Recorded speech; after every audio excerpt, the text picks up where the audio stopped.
Ήρθαμε σήμερα πρώτη τελευταία αγωνιστική του πρωταθλήματος να παίξουμε με μια πάρα πολύ καλή ομάδα. Να ζητάμε ένα βαθμό για να μπούμε και βαθμολογικά στα play-off.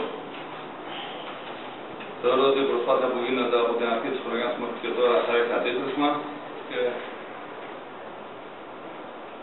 κατά πάσα πιθανότητα θα είμαστε στα play-off, που είναι και ο στόχος μας και που θέλουμε να πάμε. Μοιρασμένο το παιχνίδι, πρώτο ημίχρονο ανήκει στο Πιερικό, το δεύτερο ημίχρονο ανήκει σε εμάς. Και οι δύο τερματοφύλακες ήταν σε πάρα πολύ καλή μέρα σήμερα. Νομίζω όμως ότι σε καλύτερη μέρα βρέθηκε ο Κουμάγιας, ειδικά στο δεύτερο ημίχρονο έκανε εκπληκτικές αποκρούσεις που μας θέλησε να πάρουμε κάτι από το σημερινό παιχνίδι.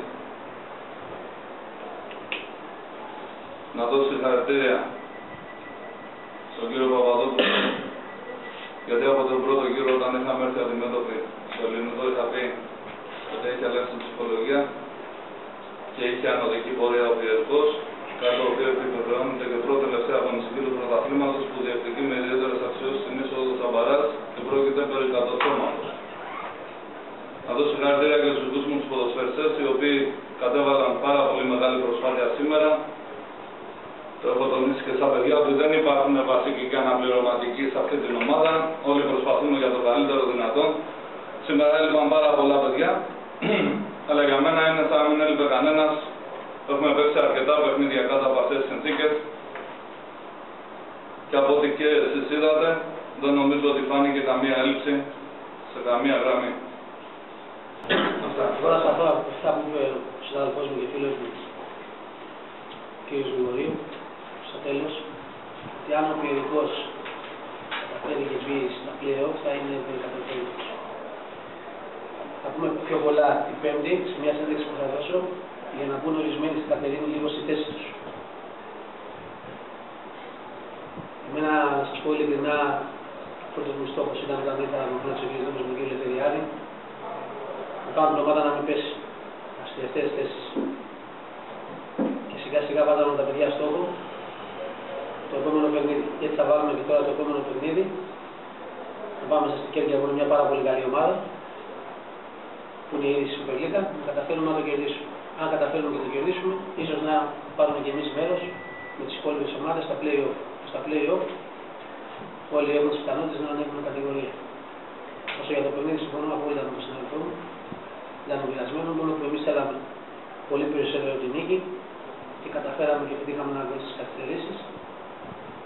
Θα μπορούσαμε να δεχτούμε εμείς όμως πιο μπροστά τον γκολ, εκεί με τον Μάγια και να είχαμε φτάσει στο παιχνίδι.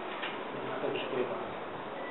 Νομίζω όμως ότι όπως και στον εθνικό έτσι και στον Πιερικό, σήμερα παίζανε δύο ομάδες που για μένα είναι από τις καλύτερες. Πρέπει σίγουρα να συμμετάσχουν και δύο στα play-off, γιατί δεν παίζανε από τον εθνικό 4-5 παίκτες πάρα πολύ καλοί. Και άμα ήταν ομάδα παίζανε 5 εκεί, μακρύς και ο Βουλιάς που ελπίζουμε να μην έχει τίποτα, έπαιξε το παιδί με 41 πυρετών και μας βοήθησε πάρα πολύ στα τελευταία λεπτά. Είμαι ευτυχισμένος που βρίσκομαι στο Πιερικό με αυτή τη διοίκηση, με αυτούς τους ποδοσφαιριστές. Ξανατονίζω με αυτή τη διοίκηση και με αυτόν τον κόσμο. Και ορισμένοι, οι Πέμπτη θα τα βάλουμε κάτω. Γιατί με τα χρήματα που είχε δαπανίσει ο Πιερικός στο καλοκαίρι ήταν κρίμα να είναι προτελευταίος. Και αυτά Χριστούγεννα. Εύχομαι στον εθνικό να βρει το βαθμό και σε εμάς τη δύναμη να ετοιμαστούμε για την άλλη εβδομάδα. Όσο για τον προπονητή, για να μην πει ότι επειδή είναι και φίλος που είμαστε και τον ίδιο γειτονιά του Καρδιά με τα αυτιά, ο εθνικός πέσει με μεγαλύτερο μπάτζετ, όσο έφυγε την τελευταία αγωνιστική. Ο εθνικός φέτος με πιο μικρό μπάτζετ, για μένα διεκδικεί μια θέση που θα ανέβει στη Super League. Και αυτό είναι έργο του προπονητή και φυσικά όλων που ανέβει στο γέννη του εθνικού. Αν βρεθούμε εμείς στα play-off, έχουμε να μην τα καταφέρει. Αν δεν βρεθούμε, επειδή είναι και η γειτονιά μου από κάτω, θα έχουμε να ανέβει ο εθνικός. Και ας μου κέρδισα στο δεύτερο δευτερόλεπτο. Είχαμε να αντιμετωπίσουμε μια πολύ καλή ομάδα που σίγουρα είχε μεγάλη πίεση για το αποτέλεσμα, για να κερδίσει τον αγώνα. Φαινομενικά είχαμε κάποιες απουσίες εμείς ως προς τον κατακτισμό της δεκάδας, αλλά θεωρώ ότι δεν φάνηκε αγωνιστικά αυτό το πράγμα. Παίξαμε καλό ποδόσφαιρο, κάναμε αυτό το οποίο μαθαίνουμε να κάνουμε κάθε μέρα, ανεξάρτητα από οποιαδήποτε βαθμολογική ανάγκη ή πίεση. Θεωρώ ότι παίξαμε καλό ποδόσφαιρο, δημιουργήσαμε ευκαιρίες, αλλά ήμασταν ατύχοι. Ο Ιερικός έκανε και αυτός κάποιες φάσεις από τη μεριά του, κυρίως αποστημένες φάσεις. Βέβαια αυτό ήταν και απόρρια της ανάγκης που είχε για τους βαθμούς. Εμείς συνεχίζουμε, κάνουμε το καθήκον μας, ακολουθούμε το καθένα στο ποδοσφαιρικό του ένστικτο και θεωρώ ότι επειδή έχουμε μια πάρα πολύ καλή ομάδα θα είμαστε στα μπαράζ και θα διεκδικήσουμε με όσες πιθανότητες μας αναλογούν την άνοδό μας. Καλή συνέχεια και στον Ιερικό. Αυτά. Και ακόμη καλύτερα επιλογή. Με τη σειρά μου θέλω να δώσω πολλά συγχαρητήρια στους συμπαίκτες μου, στο προπονητή, στο προπονητικό team γενικά, στον κόσμο. Γιατί παίξαμε ένα παιχνίδι πολύ δύσκολο. Πιστεύω ήταν δύο ομάδες πολύ καλές.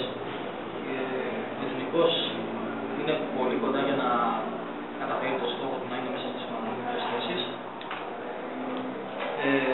Καταφέραμε και πήραμε τους 3 βαθμούς. Θέλω να τονίσω ότι δεν είναι τίποτα στην τύχη. Όλα τα κάνουμε κάτω από δουλειά.